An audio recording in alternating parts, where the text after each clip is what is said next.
Previously on Rome, rise and fall of an empire. Rome's defeat by the Germanic tribes in 9 AD shatters the illusion of Roman moral superiority. What Rome calls civilization, her neighbors call tyranny. It's a lesson Rome seems doomed to repeat. Now, in the 1st century AD, Rome's forces find themselves in a legendary land which still lies beyond her reach. Britannia. Shrouded in dense forests and inhabited by strange savages, it fascinates and terrifies the Romans. And conquering it will be a glorious feat, worthy of a magnificent emperor.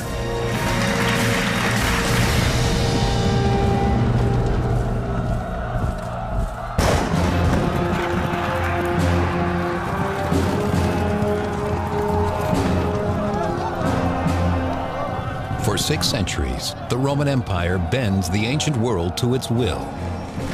By the 4th decade AD, it stretches from the sands of Arabia to the rocky coast of the North Sea. In every corner, it seduces its enemies with trade and luxury, all backed by the iron fist of the most disciplined army ever known to man. The Romans like to think of themselves as bringing civilization to other places. They were proud of the fact that they were governing well. They believed that Jupiter gave them this power. Governing is their real strength. Romans believe that this godly power is vested in the emperor, but not all emperors are divine. In 41 AD, the excesses of Emperor Caligula shake Rome to its core. Caligula was a spoiled brat. He may also have had mental illness. We hear the stories about his naming his horse a consul, for example. He builds bridges just so he can ride his chariot across them. I mean, he does these bizarre things and just to have power, to show that he has power. Significant numbers of those people very close to him began to feel that they were just in danger, that the emperor was too unstable, too paranoid, and probably just plain too crazy. Members of the elite militia, known as the Praetorian Guard, decide that Caligula must go before he turns on them.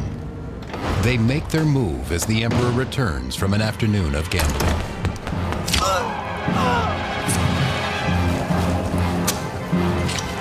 1st century biographer Suetonius. Caligula lay writhing on the ground. "I am still alive," he shouted. But word went round, "Strike again," and he succumbed to 30 further wounds. It was a really crucial moment that revealed the military underpinnings of an emperor's power for the first time in a very raw and obvious fashion. The Praetorians will choose their own man as the new emperor. Behind a curtain, they find their candidate cowering, Caligula's uncle, Claudius. Here is someone who will be easy to control, a puppet to be manipulated. He drooled, he stammered, he twitched. Perhaps the only reason he survived was simply because nobody took him seriously. Nobody saw him as a possible candidate. Confident in their choice, the Guard proclaims Claudius leader of the greatest empire on earth. The senior members of his household when he was growing up had chosen not to give him significant administrative or military experience. Almost all other young men in the imperial house were thrust very rapidly into public positions. None of this happened to Claudius. Emperor Claudius has a lot to prove to his subjects who think he's incompetent. And to the Praetorians who have made him emperor, he owes a great debt. One event will serve both needs, a war.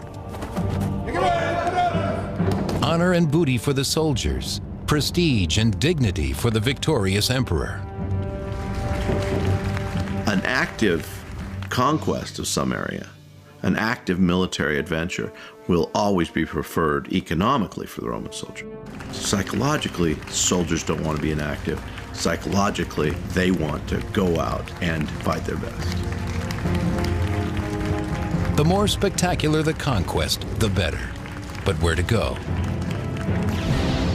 Emperor Claudius's answer is as daring as it is unexpected. Britannia, the fierce and remote island that defeated Julius Caesar nearly 100 years earlier. The man who tames it will be greater than Caesar himself.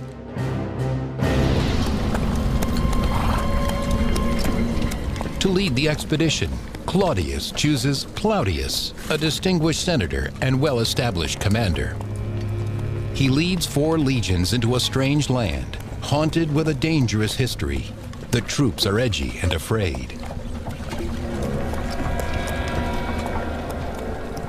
This kind of fear of the unknown, I think, cannot be minimalized in this type of an engagement. There was this real fear that maybe some first century weapon of mass destruction was going to be on the other side of the channel. Dark rumors fly about the fearsome magic of the Druids, the priests of Britannia's pervasive and secretive religion. Classical sage Pliny the Elder. Britannia is fascinated by magic. The monstrous Druid cult professes that to murder a man is an act of the greatest devoutness, and to eat his flesh, most beneficial. Evidence of human sacrifice fills the soldiers with disgust and leads Emperor Claudius to ban Druidism.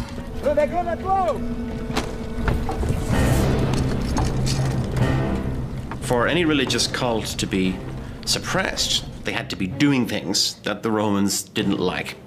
One of those things would be human sacrifice, which the Druids are accused of doing, and they may well have been involved in. Another thing would be being some kind of a political or socially destabilizing force. Politics and magic, a deadly combination. Cautiously, the Romans marched from their beachhead at Rutupii, present-day Richborough, towards the Thames, the river which borders the extensive lands of the powerful Catavolani tribe. Steeped in Druidic mysteries, Caradicus, prince of the Catavolani people, wears no armor. He relies instead on the strong magic of his war paint.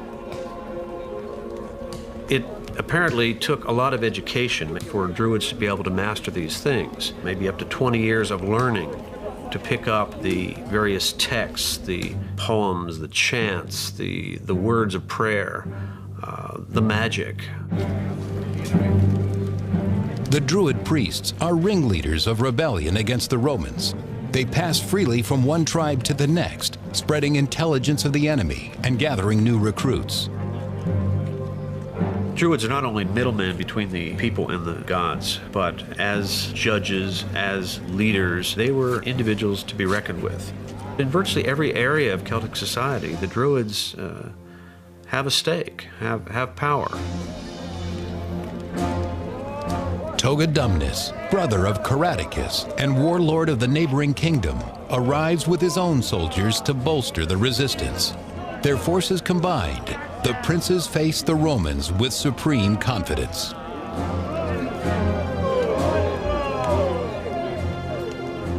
The British hadn't been conquered the last time the Romans had come over. And of course, they were fighting on their home turf and knew the territory, and they had had some experience of observing the Romans in action. So for all these reasons, they may have felt some confidence in being able to destroy the Roman forces when they arrived.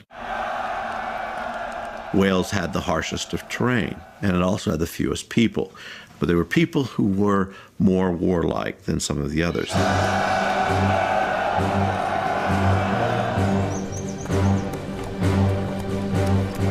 What the soldiers were being trained to do was to fight in long legion formations and to have the auxiliary troops on the sides to be able to operate out in the open. And this worked. It worked in North Africa, it worked in the Middle East, it worked in Gaul. It worked less well in Germany, and it certainly didn't work at all in Britain. 3rd century historian Dio. The barbarians took refuge in the swamps and the forests, hoping to wear out the invaders in fruitless effort. They knew where the firm ground and the easy passages in this region were to be found. The Roman attempts to follow them were not so successful. If you're fighting the Romans, it seems to me that the initial British strategy was really quite a good one. They allowed the Romans to land unopposed, and I guess the plan was to draw them in and then take them out when they were trapped inland, further inland, and they couldn't escape.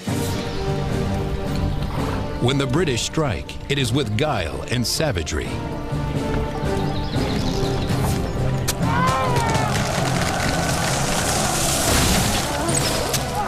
The discipline of Roman soldiers is well known and well documented. The fact that Roman soldiers can stay disciplined even in the midst of the worst battles is remarkable, and certainly denotes a military skill of leadership and of training that establishes the Roman soldier as the finest soldier on earth at that time, perhaps in all of history.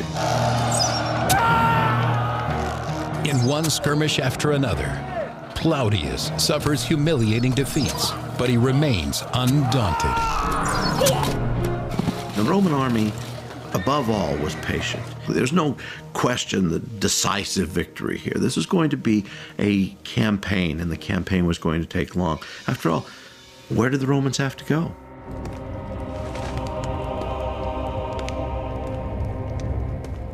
Back in Rome, Emperor Claudius preens and prepares for his own invasion of Britain.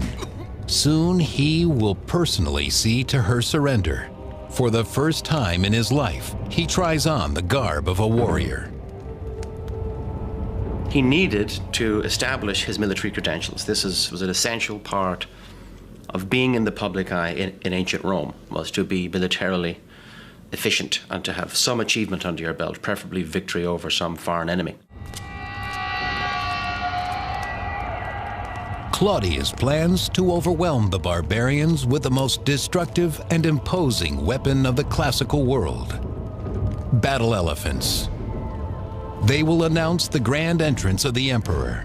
Then Claudius will teach the Britons to grovel before the almighty Roman Empire and claim a piece of glory for himself. He orders a special force of provincials to launch a sneak attack across the River Thames. The Roman army was composed of more or less two kinds of soldiers: those whom they called legionaries, who were Roman citizens, and those whom they called auxiliaries, who were recruited from subject populations. So Plautius has these auxiliaries swim across the Thames, not because the Roman soldiers couldn't have swum across the Thames. It's just, if it's more dangerous, if there's the potential of losing a large number of regular troops, why not let the auxiliaries do it? Like all Druids, the warlords Caradicus and Togodumnus hold water sacred, believing the mighty river protects them from their enemies. Not burdened by this belief, the Roman auxiliaries cross silently and unseen. They proved to be very good at discerning what types of armies they were facing, how unified those types of armies they were facing, what their arms and armor were. So they operated as scouts and seemed to understand a little bit better who they were encountering and what the numbers were. Having learned what they need to, the auxiliaries kill the barbarian horses, cutting off any possibility of a fast retreat.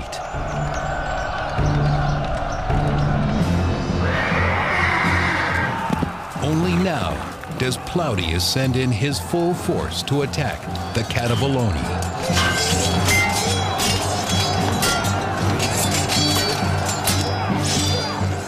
The troops are fighting out hand to hand.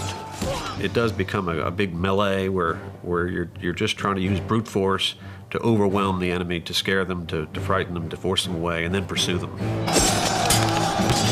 But on the second day, the advantage tilts towards the Romans. The Roman army would emerge hale and healthy at the end of a day and able to fight again, where the other side was reeling from the psychological, emotional, and otherwise effects of the devastation the Romans wreaked on them.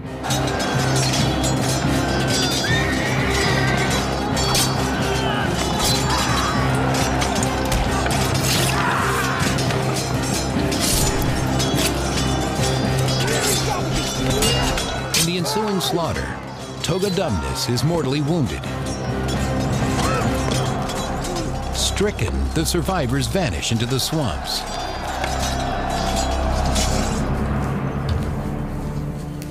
The families of the Druid leaders awaken to a new reality. Word of the catastrophe triggers a panic and a scramble to escape. Caradicus and his family must also flee, or face humiliation and slavery at the hands of the Romans. When the Romans won a significant military victory, the general was traditionally awarded the right to hold what we think of as a ticker tape parade, what they called a triumph. If possible, the leader of the conquered forces was marched throughout the parade to display in his or her person the subjugation of the foreign people. And traditionally, that person was then executed at the end of the parade as an enemy of the Roman people. Caradicus has no intention of being a Roman trophy. Swearing revenge, he gathers his supporters and leads them on a long journey west to the rugged hill country where the heart of the Druid establishment lies. Caradicus correctly assumes that the Romans will not follow. Instead, they plant themselves on the banks of the Thames.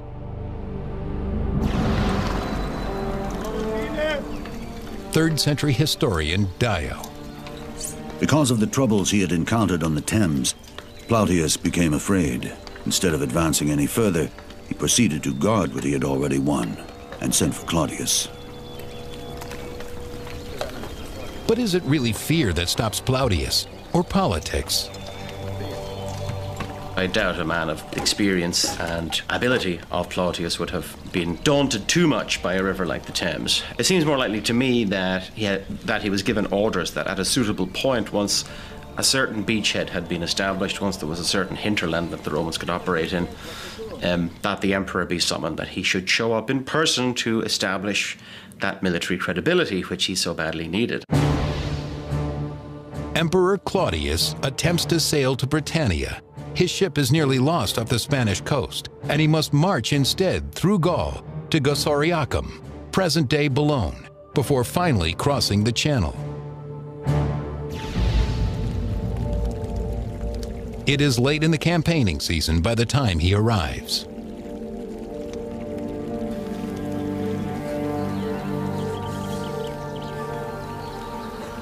We know that the emperor showed up in style. He came with cohorts of his personal bodyguard, the so-called Praetorian Guard, and he also came with elephants.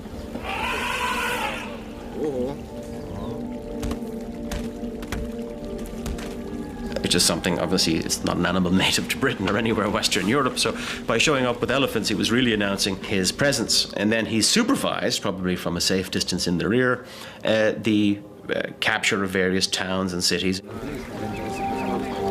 Claudius's surprising arrival, coupled with Caradicus's humiliating defeat, prompts many British warlords to submit rather than fight.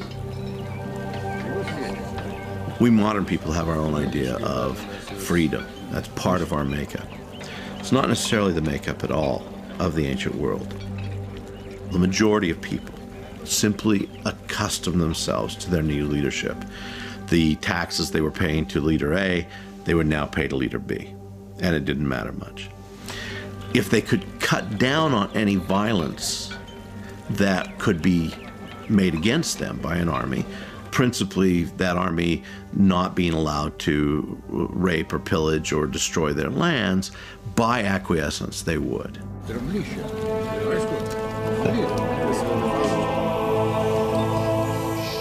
To resist the Romans or collaborate.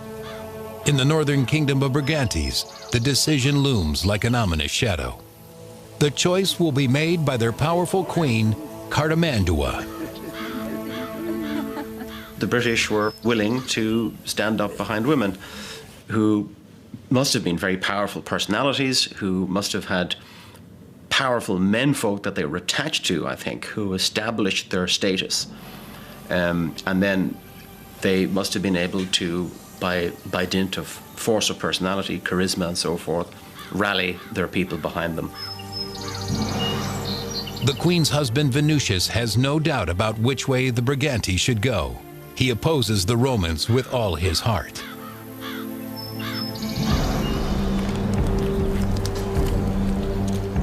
In the area that will become known as Wales, there is no indecision either.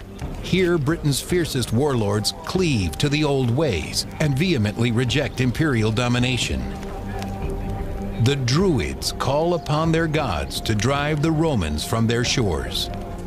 In their hour of need, they perform their greatest mystery, the sacrifice of a living man. The exiled Caradicus becomes their righteous agent. His passion ignites the resistance.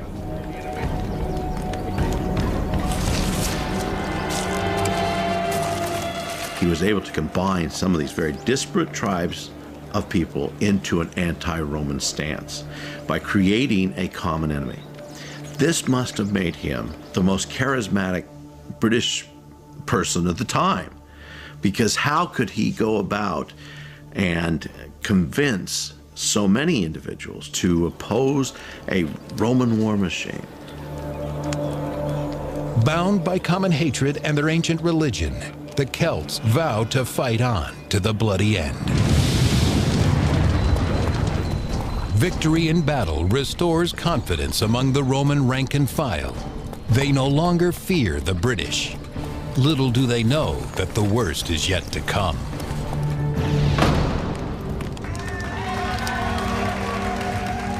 After only 16 days in Britain, Claudius returns home. In total, he has been gone just 6 months. But in terms of status, he is light years away from where he started. He is a conqueror.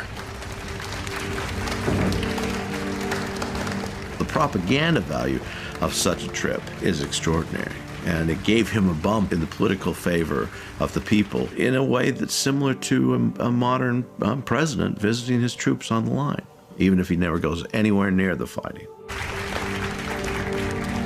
3rd century historian Dio. The Senate gave him the title of Britannicus. They also voted that there should be an annual festival to commemorate the conquest, and that triumphal arches should be erected. The stunning monuments, known as triumphal arches, stand as much as 70 feet tall. He gets a triumphal arch with an inscription commemorating his achievements in conquering Britain. That's to say, a permanent monument in the city of Rome with his name on it that marks Claudius as a great general and a great conqueror.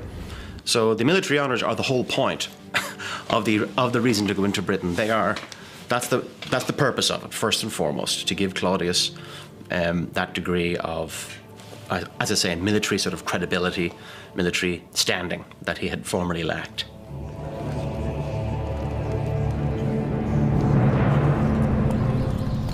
To Claudius, whom the emperor leaves behind as governor of Britannia, the celebration must seem premature. Anytime the Romans step outside their zone of safety, they become targets of well-orchestrated guerrilla attacks, inspired by Caradicus, the rebel leader.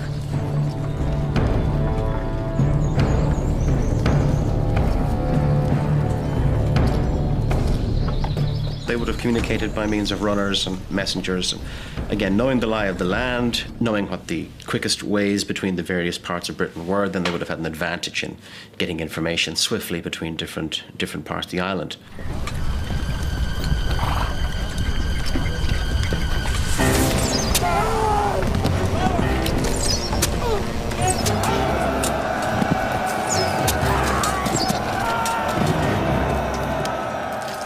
Some of the greatest ambushes in history have come from simple logs being rolled down or stones being rolled down onto soldiers below from the mountain above. So here's the Roman. He has his conventional spear, he has his short sword, he's used to close fighting, and suddenly he's having rocks pelted on him, he's having spears thrown at him, he's having axes thrown at him, he's having trees rolled down on him. All of these things take their toll.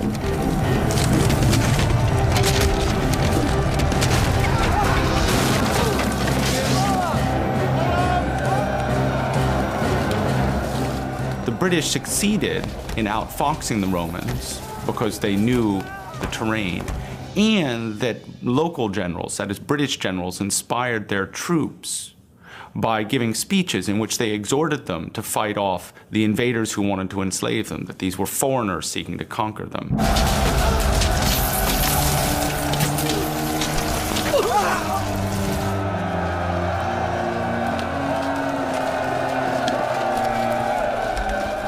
Caratacus was very effective at fighting what we call a guerrilla warfare. The Romans probably called it terrorism or insurgency, but he would have called it resistance, and this was fairly effective.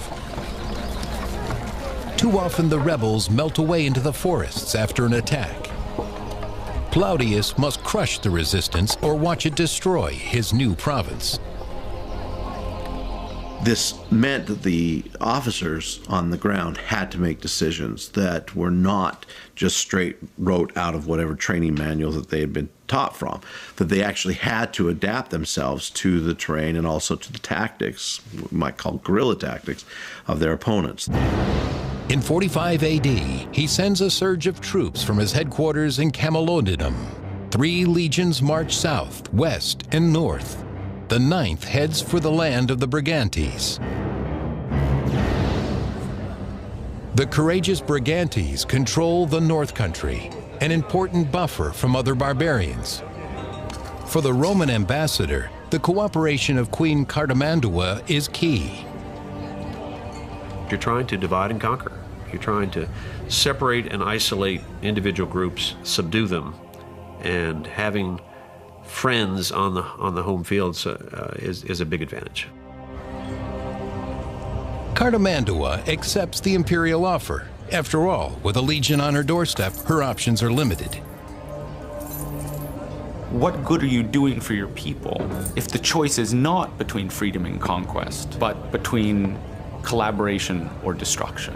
For somebody like Cartimandua, collaborating with Rome allowed her to remain in a position of authority and to risk a great deal less, perhaps personally, than she might have if she'd tried to fight. Venutius, the queen's consort, vehemently opposes her decision, and he is not alone. It's to the Romans' advantage to have these arrangements. Now, the problem, of course, is that sometimes, as with Cartimandua, you get a split internally where her husband turns against her. Venutius chafes on his short leash, but for now, he suffers the queen's will.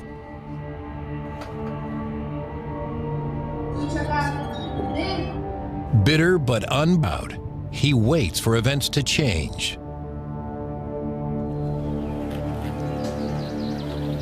The Romans roll across the country, subduing one village after another. The main thing for the Roman governor, particularly in a province that has just been established, is maintaining stability. He has to try to make links with the local community. So any kinds of Romanization, making local people feel comfortable with the Romans there, is to their advantage. For those who cooperate, the Roman hand is gentle. For those who resist, the vengeance is swift. Soldiers hunt down insurgents and teach them imperial justice at the point of a spear. Every corner turns up troublemakers.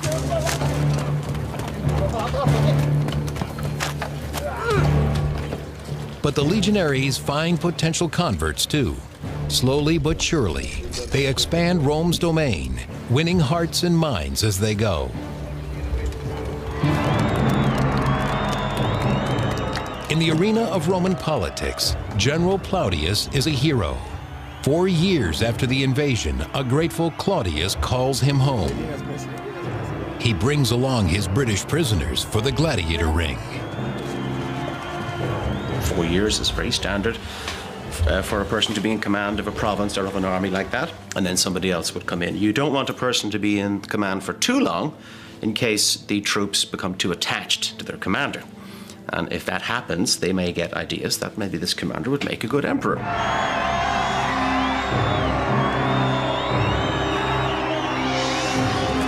3rd century historian Dio. In the gladiatorial combats, many persons took part, including the British captives. Plautius used up ever so many men in this part of the spectacle and took pride in the fact. The blood sport of the arena confirms the superiority of every Roman heart. The barbarians are dust beneath their feet. The work of pacifying a population to the point where Roman armies could be removed from a province was an arduous process. The Romans must have taken a very long-term view to the process of annexation and conquest. They must when facing a charismatic opponent like Caradicus.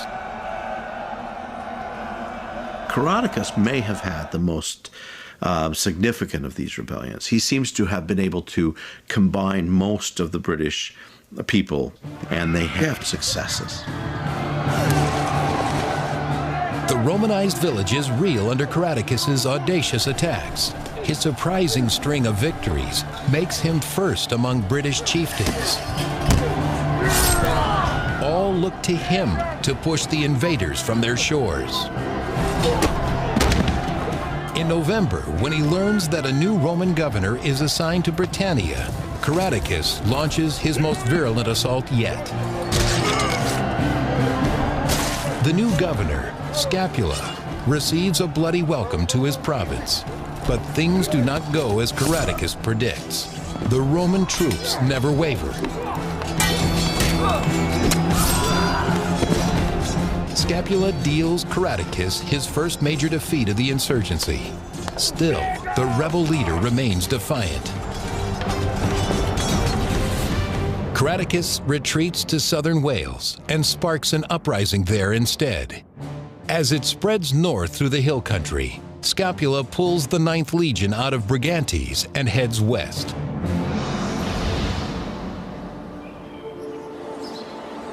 All he finds are women and children. The rebels have vanished like smoke into the hills. The Welsh Rebellion flourished as almost all rebellions in Wales will flourish down through the early modern period, simply because it's hard to get to the rebels.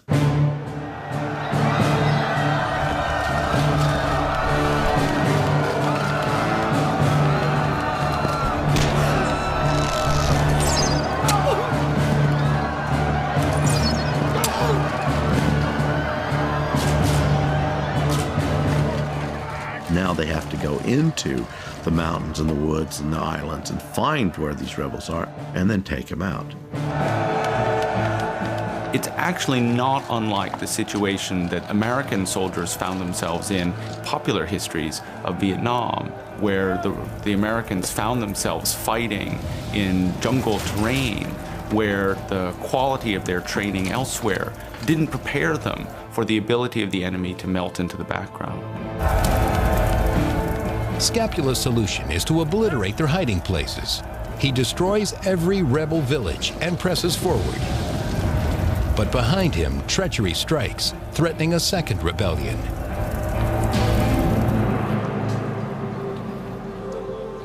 In the forest of the Brigantes, the Druids are gathering. The people of the Brigantes see the Romans heading into Wales, which is very difficult territory, and said, well, this is a good opportunity. I mean, when they're busy over there, we can cause trouble in the rear and perhaps gain an advantage. Maybe if they're caught between two forces, they'll be destroyed. To make this second rebellion work, one noble is vital, Venusius, husband of the collaborator Queen Cartimandua. Venusius, Cartimandua's husband, of course, was a significant figure. He didn't hold a hereditary position in his own right, but he was perhaps the most highly visible male leader in the kingdom. And as such, his breaking ranks with his wife provided a very significant focus for anybody with aspirations to rebellion. The rebellious nobles discuss Venusius's name and loyalty. Who, after all, would benefit more if his wife, the queen, is overthrown? But they underestimate Cartimandua's reach. She has spies everywhere. When the names of the ringleaders are revealed by her husband's own manservant, she learns that her most valuable warriors are in the plot. Desperate, she turns to Rome. Client kings and queens, chieftains that support the Romans are supporting them because the Romans have worked out some kind of arrangement. In other words, we will come to your aid, and it's kind of an ongoing arrangement. Through the Roman envoy, she sends word to Scapula. He must return to Brigantes immediately and honor Rome's pledge to protect her. The timing couldn't be worse for Scapula. He has no choice but to pull out of Wales and march the 9th Legion back east to support the Queen. His departure creates an opening for Caradocus and the Welsh rebels. With the Romans withdrawing, warriors rally to Caradocus from all over Britain. They bring their weapons, ancient beliefs, and their families. This time, the resistance will not hit and run. Caradocus orders his troops to dig in. Classical court historian Tacitus. He selected a site where numerous factors helped him and impeded us, and all defenses were strongly manned. And an entrenched defensive position like that gives a huge advantage to the defender, and he'd every reason to believe, perhaps on this occasion, given these circumstances, that he had chosen the ground and he had prepared the ground, maybe the Romans would falter. I think that Caradocus had a reasonable expectation that he could win. The last chance for British independence hangs on that fragile hope. Cartimandua, Rome's client queen in the north, demands that the empire defend her against her rebellious subjects. She and her followers barricade themselves in her stronghold, waiting for Roman general Scapula to rescue her. In short order, Scapula crushes her rebellious subjects and brings her the head of its leader. The royal consort Venutius is outraged. His sympathy for the resistance grows stronger.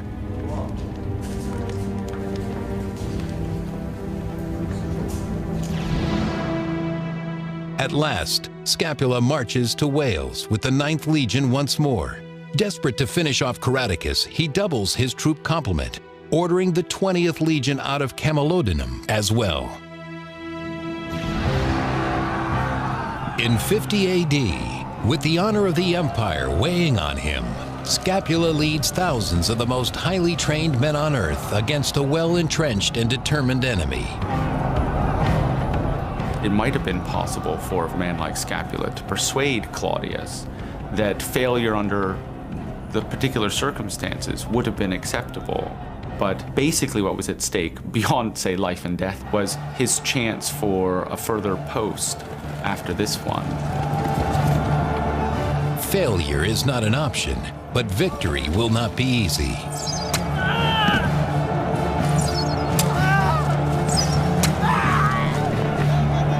Classical biographer Tacitus. Our soldiers reached the rampart, but in an exchange of missiles, they came off worse in wounds and casualties. The Romans simply regroup and come on once more. Rome takes over. Rome becomes Rome, the war machine, and there's no future for the rebellion. And that's precisely how history played out.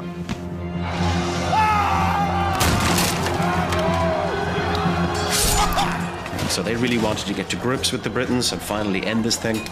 And the vehemence and ferociousness of their assault was such that the Britons were overwhelmed. The luckiest have the good fortune of a quick death. The rest are soon captured. Humiliation, slavery, and ritual murder await the captives. To his horror, Caradocus realizes his wife and children are among them. Caradocus himself escapes. Remarkably, he flees all the way to the kingdom of Brigantes, even though their queen, Cartimandua, is a Roman collaborator.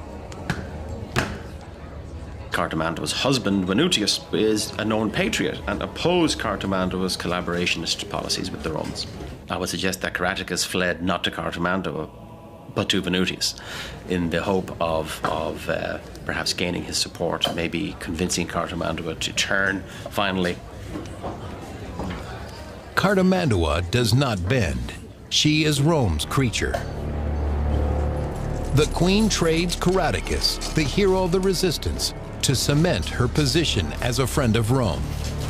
The betrayal disgusts her husband Venutius.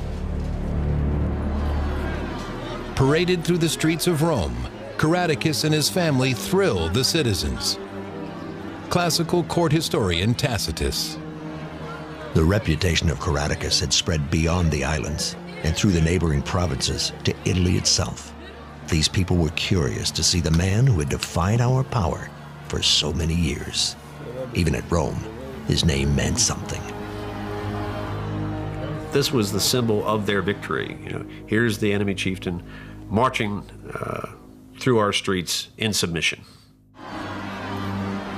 What normally happened to enemies of Rome was that they were brought into a prison and put into a pit and strangled. But in this instance, it didn't happen.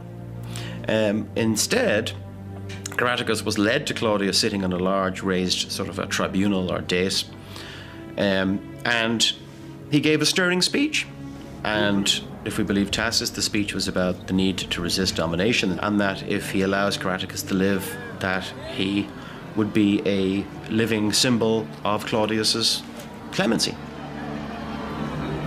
To bestow mercy implies superiority, and above all else, that is how Romans see themselves, as superior.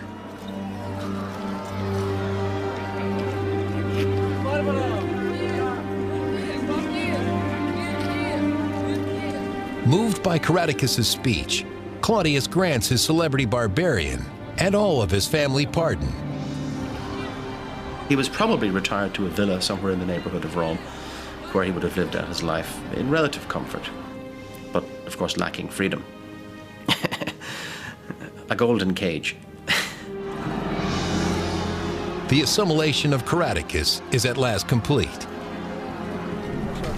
The Romanization of Britain is not so smooth. Within a decade, the rebels rise again, this time with Venusius at their head. Even a century later, the northern border remains untamable. It never becomes fully Romanized. It's just too far away. And the Romans will eventually, of course, have to build Hadrian's Wall to keep out invaders from the north. It's going to be difficult to hold, and finally they'll abandon it. And frankly, there isn't a lot left of Roman rule in Britain. Conquered to shore up an emperor's reputation, the island drains men and resources for centuries. And when Rome falls at last, Britain will be the first to revert to its barbarian state. Next on Rome, rise and fall of an empire.